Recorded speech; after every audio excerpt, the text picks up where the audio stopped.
Es importante siempre volver a la consideración de lo que es la dimensión de persona y reconocer que en esa dimensión participan muchos niveles u órdenes del ser. En el caso de la persona humana está constituida biológicamente, con lo cual participa de todas las leyes físicas, químicas, de toda la causalidad propia de la materia, de la energía, de los campos vibratorios, electromagnéticos, de los campos eléctricos. Es decir, somos un cuerpo. También participamos de una estructura psíquica. Esa estructura psíquica, a su vez, se desdobla en un nivel inconsciente que se estructura a espaldas del nivel consciente. Pero a su vez, también la persona humana participa de un orden espiritual, en donde la conciencia ya es autoconciencia, participa de un nivel superior, porque la autoconciencia implica la inteligencia, la deliberación, el discernimiento, el querer, la voluntad, la libertad abierta al mundo, abierta a la realidad y abierta desde el profundo sentimiento espiritual a lo que es el mundo del bien y a lo que niega al mundo del bien. Con lo cual la persona humana es una síntesis, al menos desde el punto de vista de su virtualidad, de su potencialidad, de su posibilidad fundamental más integral, es una síntesis de distintos órdenes del ser. Quería remitirme brevemente a lo que Lacan desarrolla en su seminario 5 respecto de los 3 tiempos del Edipo.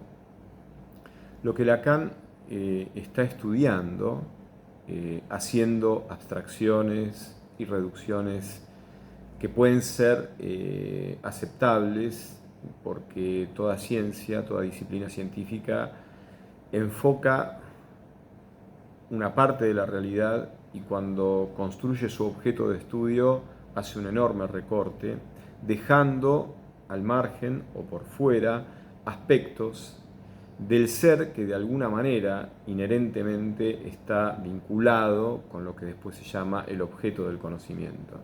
Entonces el psicoanálisis desde la versión lacaniana, cuando mira a la persona y cuando mira a ese proceso de individuación que la persona debe experimentar para, por lo menos en una primera etapa, cerrar el primer ciclo del sí mismo y de la autoconciencia de sí, Lacan estudia estos 3 momentos, estos 3 tiempos, que comienzan en principio con la relación entre el bebé y su madre. Lacan habla de sujeto y de función materna. La primera reducción consiste en hablar de funciones. La función materna, la función paterna, funciones que de alguna manera son significantes en el lenguaje de Lacan y que pueden, como funciones, como papeles, como roles, ser interpretados por distintas entidades.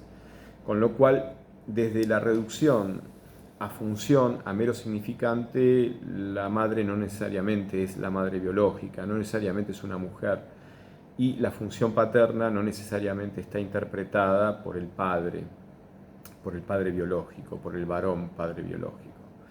Esto, de alguna manera, da margen para que después se relativice de una manera banal, se banalice que en el fondo la madre es una mujer y que el padre es un varón. Porque claro, desde la reducción funcionalista, en donde solamente se hablan de funciones y significantes, como esos significantes y esas funciones se pueden de alguna manera realizar, interpretar, activar a partir de distintas entidades, entonces claro, no necesariamente la madre tiene que ser una mujer, la madre biológica, y el padre tiene que ser el varón, padre biológico. Pero en el fondo Esto es ilegítimo porque cuando yo miro al bebé y lo miro como persona integral, sé perfectamente y sabemos perfectamente que la persona integral del bebé procede de la persona de la madre biológica y de la persona del padre biológico. Más allá de que después esos roles estén obstaculizados, estén coartados, sean defectuosos o estén directamente ausentes.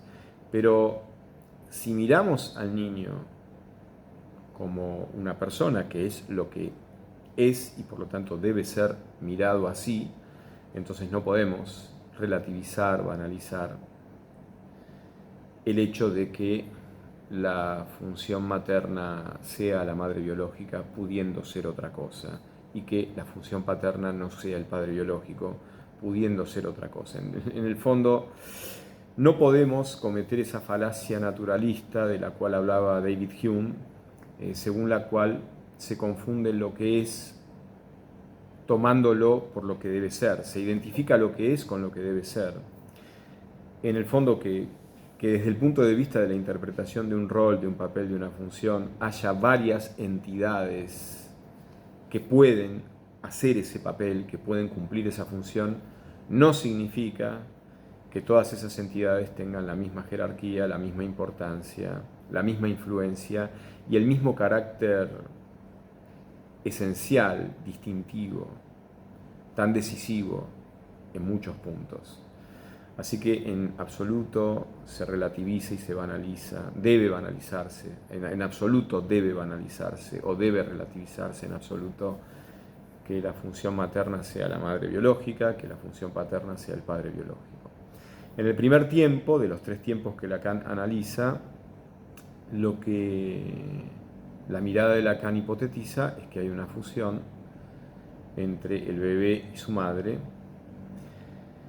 y en este primer tiempo el bebé está fusionado con su madre y de una manera inconsciente, no de una manera reflexiva. Se trata de un bebé recién nacido que está haciendo su primer desarrollo extrauterino. En esta primera experiencia inconsciente, Lacan dice que la madre está, pero que a veces la madre no está, con lo cual inconscientemente el bebé percibe que la presencia de la madre es alternada, es fluctuante, no es constante.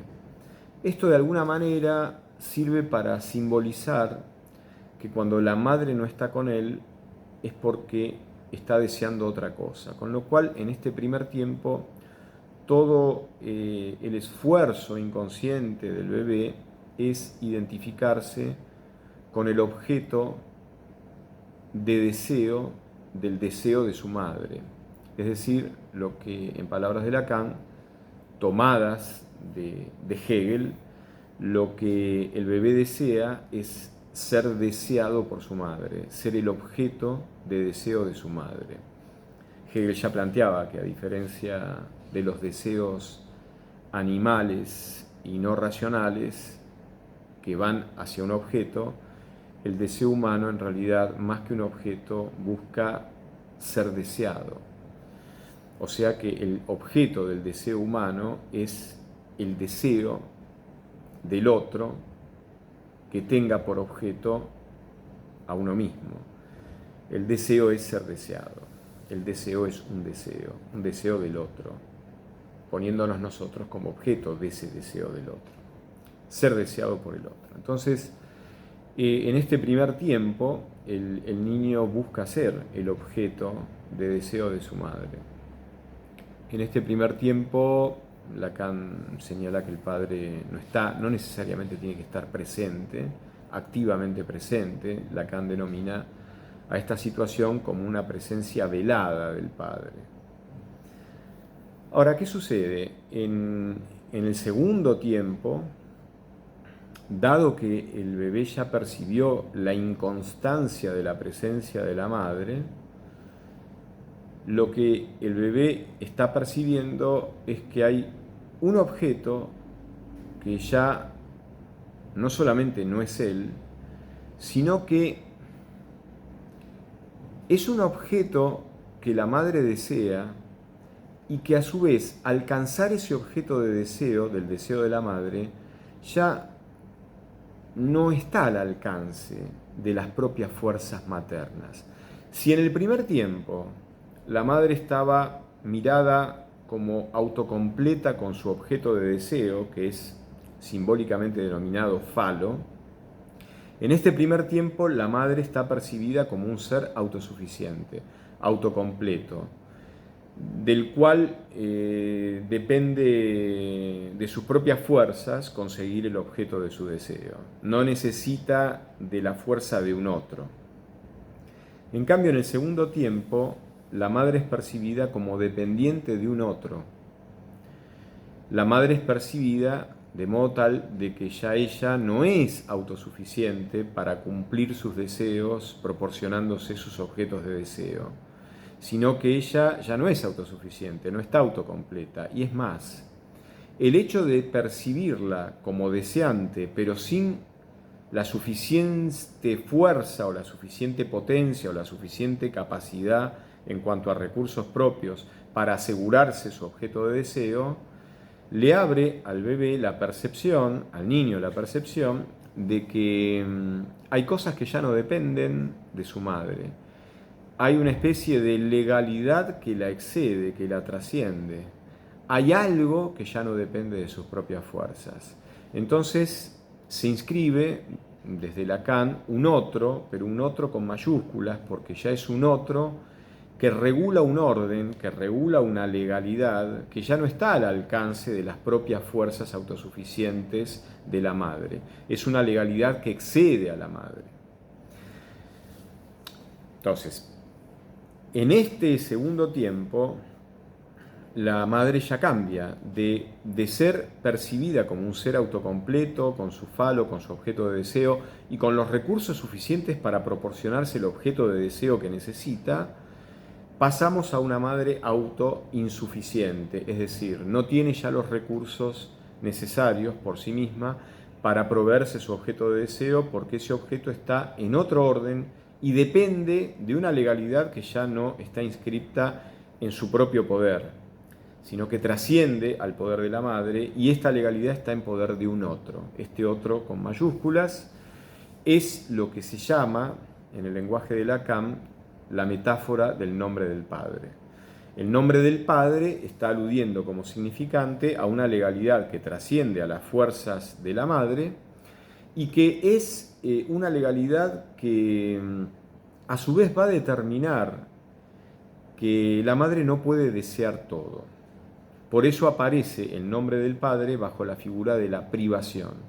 Esta legalidad priva a la madre de poder desear todo. La información inconsciente que se le transmite al niño es: la madre ya no tiene los recursos suficientes de suyo para proveerse su objeto de deseo, la madre necesita algo que está fuera de su alcance, la madre necesita algo que se inscribe en una legalidad que la trasciende y que depende de un otro, y a su vez este otro inscribe desde esta legalidad que trasciende a la madre el hecho de que la madre no puede desear todo, además de que no puede proveerse cualquier objeto de deseo del que se trate, sino que no puede desear todo. Entonces el niño ya no va a esforzarse en identificarse con el falo, que es lo que la madre deseaba, porque el niño, al ver que la madre ya no está completa, empieza a participar de una legalidad que trasciende a la madre. Con lo cual se libera de tener que perseguir a la madre en espejo para perseguir a la madre de modo tal de identificarse y de fusionarse con ella, logrando ser el objeto que su madre desea. Se libera de esta fusión. En esta primera separación empieza a tener percepción de un orden que lo trasciende a él y que trasciende a la madre. Y que es un orden que además priva a la madre de desear al niño. Y esto es muy importante porque precisamente al privar a la madre de desear al niño, el niño queda liberado de la madre. Y entonces el niño ya va a estar dirigido a un orden que trasciende el primer tiempo, que es el tiempo de la mera fusión, de la mera simbiosis. niño-madre, donde además la madre está erigida como un ser todopoderoso que tiene los recursos suficientes para proveerse el objeto de su deseo, sea cual fuere ese objeto. No, en el segundo tiempo se inscribe un orden que trasciende a la madre, ese orden y esa percepción de ese orden trascendente respecto de la madre hace que el niño pueda participar de un orden y se libere de la necesidad de fusionarse, ya no necesita perseguir al falo para identificarse con el falo de modo de ser el objeto de deseo de su madre, y entonces empieza a ver a la madre como lo que es, como un ser que está acotado, como un ser que está limitado, como un ser que no está completo. Y de alguna manera participa de un orden de realidad que se inscribe en una legalidad en donde cuando hay un verdadero otro, ese otro ya es un límite para uno mismo, para el sí mismo. En la medida en que haya un verdadero otro con una identidad verdaderamente otra, digna de ser una identidad y por lo tanto que hace que este otro sea digno de ser un otro, ese otro ya es un límite para todos los demás seres, porque este otro, por tener una identidad verdaderamente otra, es un otro irreductible en su identidad y en su presencia, en la realidad, en la existencia, irreductible frente a todo lo que él no es. Nada de lo que él no es puede absorber lo que él es, puede reducir lo que él es a las otras cosas que ya existen, a las otras cosas que él no es. No, la presencia, la identidad de ese otro, por ser un verdadero otro, es irreductible a todo lo que ese otro no es. Con lo cual es una presencia, es un significante que descompagina el orden preestablecido antes de su emergencia presente en la realidad, antes de su presencia en la vida, antes de su presencia en el mundo. Con lo cual, cuando hay un verdadero otro, para percibir al otro como un verdadero otro, de modo tal de que uno también pueda percibir su propia identidad tal como es necesario inscribirse en el nombre del Padre, que nos incluye en una legalidad mucho más amplia, que excede nuestras propias fuerzas y que excede la omnipotencia ilusoria de nuestro deseo, de modo tal de que ya nuestro deseo no es lo principal. Nuestro deseo está subsumido a una legalidad que lo trasciende. Entonces la enseñanza del segundo tiempo del Edipo implica esto, implica que nuestro deseo no es la última palabra acerca de quiénes somos. Nuestro deseo no es la última palabra acerca de nuestra identidad. Hay un orden y una legalidad que nos trasciende, que está referida a un significante que es el nombre del Padre, como un otro con mayúsculas, que gobierna una legalidad que trasciende nuestros propios recursos y que trasciende nuestra pretensión de satisfacer nuestros propios deseos. Es decir, que trasciende el derecho a desear cualquier cosa, de modo tal de que en este segundo tiempo del Edipo, esta legalidad priva a la madre de seguir deseando al hijo, erigiéndolo en falo para que la complete. Y eso libera al niño. Eso lo libera y lo libera de esa pretensión inconsciente de identificarse con su propio deseo y de reducir su vida a la satisfacción de sus propios deseos. Hay algo más que pulsión, hay algo más que deseo. Hay una legalidad en donde se inscribe el otro. Y el otro ya es un límite. El otro es un límite, el otro es irreductible, tiene una identidad inédita, nueva, irreductible a todo lo otro que ese otro no es. Y por lo tanto esa presencia nueva, que es el otro, implica tener un registro de lo propio, tener una autoconciencia mucho más madura, que va a implicar reconocer a ese otro, que va a implicar reconocerse uno a sí mismo, de modo tal de que el nosotros, que se pueda formar con ese otro, trascienda el orden de la pulsión. Porque si no, el otro va a seguir ocupando el lugar fálico, va a ocupar el lugar del objeto que me llena, que me completa, y mi vida se reduce a la mera satisfacción del propio deseo. Entonces, La inscripción del nombre del padre como privación, como castración, en términos de Lacan, de la propia madre, impidiéndole a la madre seguir erigiendo a su hijo como el falo que la completa, prohibiéndole desear al hijo y de alguna manera, de manera reflexiva y recíproca, prohibiéndole al hijo a querer fusionarse con la madre, implica que la madre ya no es completa y esa incompletitud hace que el niño se perciba a sí mismo libre de la madre y perciba una legalidad que trasciende a la mera pulsión, que trasciende al mero deseo. En el último tiempo del Edipo, lo que Lacan explica es que una vez que ya está inscripto el nombre del padre como esta ley que trasciende a la pulsión y que hace percibir a la madre como incompleta y que libera al niño y que lo inscribe en el orden de una realidad que trasciende a la mera pulsión, en donde el otro es otro y hay que reconocerlo como tal, en este tercer tiempo ya Lacan no habla de significantes, sino que habla de una presencia real de un padre que tiene, no es el falo, tiene el falo, no es el falo, tiene el falo y puede dárselo o no dárselo a la madre. Y este padre ya no es no está en el terreno imaginario, no está en el terreno simbólico, no está en el terreno del puro significante. Es el padre real, que tiene un pene, un falo real, y que en esa presencia orgánica del falo precisamente significa que tiene lo que la madre está buscando.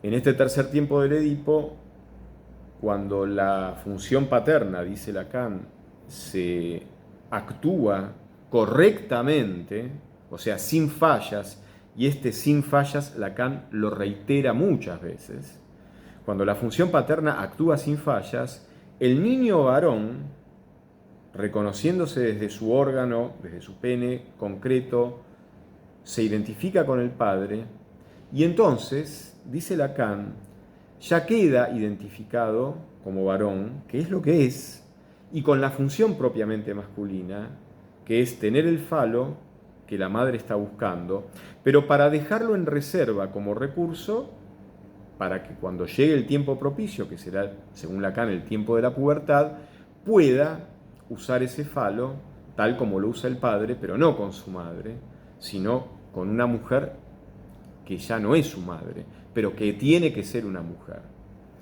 Y en el caso de la niña se ve privada del falo orgánicamente, entonces, cuando la función paterna cumple la función que tiene que cumplir, la niña rápidamente identifica al padre como el que tiene el falo, ella se identifica como quien no lo tiene, se identifica con la madre, y si la madre después busca el falo del padre, que el padre no es el falo, el padre tiene al falo, ella buscará como mujer otros varones que tienen el falo para cumplir su función sexual tal como debe ser cumplida por una mujer. Con lo cual, la actuación de la función paterna es indispensable para que el niño se reconozca como niño y la niña se reconozca como niña. Por supuesto que estas identificaciones pueden no darse. Entonces hay muchos psicoanalistas que aprovechan el hecho de que dentro de las posibilidades identificatorias estas dos identificaciones correctas no se den y se den otras. Entonces, por supuesto que aparece la posibilidad de la homosexualidad. Ahora, ¿qué es lo que sucede en la homosexualidad? En el caso del niño, no se identifica con el padre. El niño persiste en querer completar a la madre. Por lo tanto, la mujer, en el ámbito inconsciente, la mujer se reduce a su madre. Su madre está completa, luego él no puede ejercer la función varonil con otras mujeres, porque todas las demás mujeres en el fondo se esfuman porque la única mujer es la madre y además la concibe completa. Desde la prohibición del incesto, el varón homosexual no puede buscar mujeres, tiene que buscar hombres. Tiene que buscar hombres y tiene que ejercer antinaturalmente la función fálica que está desviada respecto de lo que debiera hacer. Y en el caso de la mujer homosexual, se identifica tan perfectamente con el padre que todos los varones se esfuman y el único varón posible es el padre, pero por la prohibición del incesto, entonces al padre completo, que ya está completo, no lo va a ir a buscar. Y los demás varones no existen, están subsumidos, están hechizados, están simbiotizados en ese padre completo. Con lo cual, desde la identificación fálica con el padre, lo que tiene que ir a buscar son mujeres. Pero estas dos posibilidades no se justifican a sí mismas porque sean posibles, sino incurrimos en esta falacia de la cual yo hablaba antes, que David Hume denomina falacia naturalista. El hecho de que las cosas sean posibles no quiere decir que sean buenas. Yo puedo nacer con 6 dedos en cada mano en vez de 5, pero eso no significa que porque es posible, por una mutación genética, sea lo adecuado, sea lo que es correlacionable con las funciones sanas del cuerpo humano tal como el cuerpo está diseñado. Porque además el cuerpo no es una isla, el cuerpo está diseñado con sus funciones biológicas, con sus órganos, y por lo tanto es un significante fundamental de mi identidad. El tema es que ese cuerpo con sus funciones y sus órganos se tienen que ensamblar con una estructura psíquica que por supuesto depende de figuras parentales y de funciones. Ahora, las funciones no bastan en tanto tales, bastan desde una mirada científica, porque hay un reduccionismo y hay un recorte desde el cual nace el objeto propio, en este caso de la disciplina psicoanalítica, pero no es para nada irrelevante, sino que es esencial que la función materna la ejerza la madre, mujer biológica, y la función paterna la ejerza el varón, padre biológico. ¿Por qué? Porque se trata del desarrollo de una persona. El niño es una persona y en toda su dignidad tiene que ser abarcado y acompañado en su desarrollo. Entonces no se trata simplemente de quién hace el papel o quién actúa tal función, pudiendo ser en vez de un quién, un qué, una institución, un objeto, lo que fuera, sino que es absolutamente relevante, considerado al niño en su totalidad, que la función paterna la ejerza el padre varón y la función materna la ejerza la mamá mujer, y que la inscripción del nombre del padre sea correcta, de modo tal de que si es correcta, Lacan dice, si no falla, el niño varón se identifica con el padre, la niña se identifica con la madre, de manera más sencilla, porque ya comprueba que no tiene el falo, y por lo tanto la inscripción y el reconocimiento de la legalidad que está simbolizada en el significante nombre del padre, me habilita para reconocer al otro tal cual es y para reconocerme a mí tal como soy y para reconocer el orden de la realidad, no para hacer yo de la realidad una marioneta de mis deseos, porque la inscripción del nombre del Padre en el segundo tiempo del Edipo me inscribe más allá de la pulsión. De hecho, priva a la madre de desear a su hijo. Y eso significa que hay un límite para desear, que el deseo no es omnipotente y que nadie es omnipotente desde su deseo para proveerse el objeto de deseo del que se trate, sino que el deseo está subsumido en una legalidad que ya no es deseo, que implica seres, presencia, valores, relaciones causales que explican la naturaleza, relaciones psicológicas, relaciones espirituales que se inscriben desde la inteligencia y desde la libertad y que me habilitan para percibir, para reconocer autoconscientemente mi presencia ante el orden del bien, ante el orden del mal, ante la posibilidad de la libertad de elegir el bien y de elegir el mal. Aparece la posibilidad de percibir al otro en su integralidad, al otro como persona. Entonces, sin la inscripción del nombre del Padre, todo esto no se da. Con lo cual, para concluir, en el tiempo en que se vive, en donde